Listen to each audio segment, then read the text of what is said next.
चलिए, तो क्या दिक्कत है बोलिए। गुरुजी मेरी 25 अप्रैल को शादी हुई थी। 25 अप्रैल को हुई? हाँ। ठीक है। तो जो लड़की थी जिससे मेरी शादी हुई है उसका हमारी आपसे बात हो चुकी है। हाँ। मैं पूरा पहले बिफोर सुन चुका हूँ ये बात। हाँ। आप तो सबको सुना दीजिए क्या हुआ। मैंने जवाब नहीं दिया था आपको। जिन्होंने देखा होगा कमरे में जब हमसे मिलने आए थे तो मैंने इनसे कहा था दरबार में मिल लेना मुझसे। कितने लोगों ने देखा था इनको? हाथ उठाना। आपने देखा था? खड़े हो जाओ। कितने लोगों ने देखा था? इनने क्या बोला था कमरे में आने के बाद? बोला था धन्यवाद। तो मैं उठ रहा है बात ना से लगातार। कहां बैठ रहा समझ नहीं आओ तो नंबर नहीं आओ तो बैठो रहा। ये आदमी है दूरबीन है। हाँ अच्छा, चित्रगुप्त है। गुप्त रहो बेटा। हाँ बेटा, तो क्या है आपकी पत्नी का मैटर? तो गुरुजी उसका किसी लड़के से अफेयर चल रहा है। किसी लड़के से, किसी आदमी से, किसी इंसान से? किससे? सर गुरुजी वो उससे 10 साल बड़ा है, मतलब वो आदमी हो गया। हाँ लगता है ऐसा ही ना। तो गुरुजी मैंने उससे शादी से एक दिन पहले भी मुझे उस पर शक हुआ था, तो मैंने उसे फोन शादी के एक दिन पहले शक हुआ था। मैंने उसे फोन करके। कैसे? तुम तो अपने घर पे थे, वो अपने मायके में थी, शादी हुई नहीं थी, तो तुम्हें कैसे शक हुआ एक दिन पहले? उसने मेरे से कभी भी कॉल करके बात नहीं की, वो चैटिंग पे ही बात करती थी। तो उसने स्क्रीनशॉट भेजा तो मैंने एक नंबर पे शक हुआ मेरे को, जो नया नंबर था उसके पास। तो मैंने उस पर कॉल किया तो उस पर वो गलत निकला।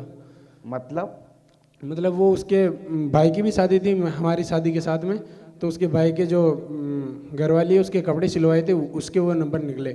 तो फिर मेरे को मतलब शर्म आई खुद पे कि मैंने इस पर शक किया। तो फिर शक किया पत्नी पे? हाँ। तुम्हें शर्म कैसे आई कि मैंने उस पर शक क्यों किया, वो ऐसी नहीं है।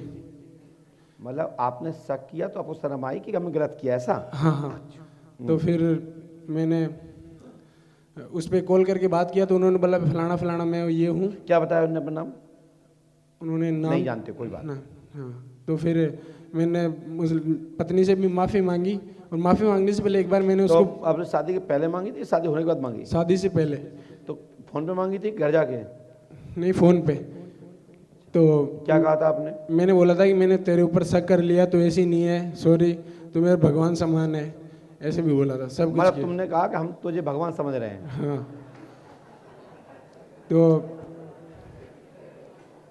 मेरे से गलती हो गई, मैं तेरे ऊपर शक कर लिया, लेकिन तो अब भी यही सोच लो कि शक कर रहे हैं, क्यों करने दो गलती, तुम्हें क्या दिक्कत? तुम तो भगवान है, करते रहते। तो गुरुजी उसके बाद मैंने उसको बोला कि अगर तू गलत है तो मुझे अभी बता देना, अभी कुछ नहीं हुआ है। तो भी उसने कुछ नहीं बताया। जब तेने गलती मनाई ली कि भगवान है तो फिरते काय को जबरदस्ती को परेशान होते रहो वहां जाके? हैं तुम्हारी चक्कर में तो भग गई वो। कहा माइक कब रहा तुम तो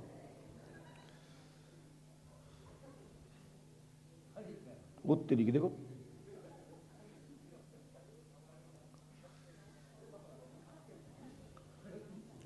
गया माइक ऐसे करो जैसे भूत आ रहा हो।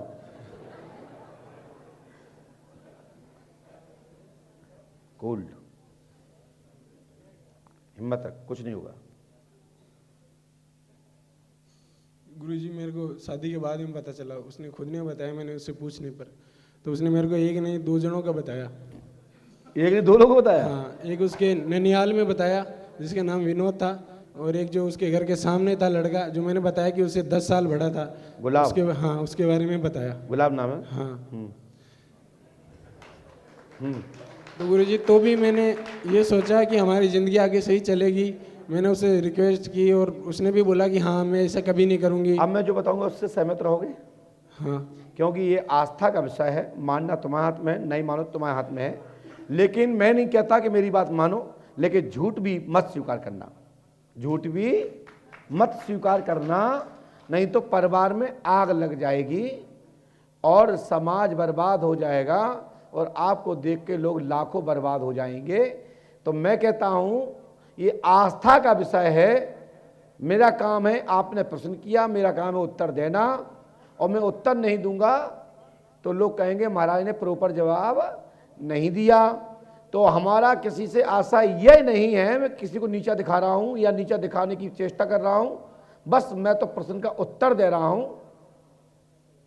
और ये आस्था का विषय है भैया, आपको मानना ना मानना, यदि हमारी बात समझ में ना आए, गलत लगे तो हमारे पास छोड़ देना। हम तो बता रहे हैं, यदि हमारी बताई हुई चीज मान लोगे तो तुम्हारा काम हो जाएगा, और नहीं मान लोगे तो तुम जानो तुम्हारा काम, ये तुम्हारा विषय है, हमारा विषय नहीं है। सुनते हैं, चलते दरबार की ओर। देखें, गुलाब विनोद जी मामा के यहाँ मकान के सामने, जस्ट ससुराल के सामने ही तुम्हारा पत्नी का दोस्त रहता है। हाँ जी। 18 दिसंबर को आपकी पत्नी मायके गई और 18 जून को आप लेके आए। हाँ जी। 5 महीना कुछ रही। हाँ जी। यही पूरा कांड है। हाँ जी। सो वास्तविक आपकी संख्या उचित और सही दिशा में है। ऐसे व्यक्ति को तलाक दे देना चाहिए, धन्यवाद गुरु जी। दूर कर देना चाहिए।